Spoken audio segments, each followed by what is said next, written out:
সঙ্গে মহিষাসুরের প্রবল সংগ্রাম আরম্ভ হল। দেবীর অস্ত্র প্রহারে দৈত্য সেনা ছিন্ন ভিন্ন হতে লাগল।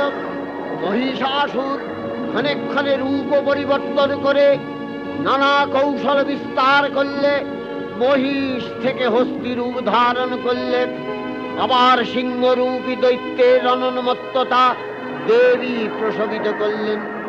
পুনরায় নয়ন বিমোহন পুরুষ বেশে আত্মপ্রকাশ করলে ওই ইন্দ্রজালিক।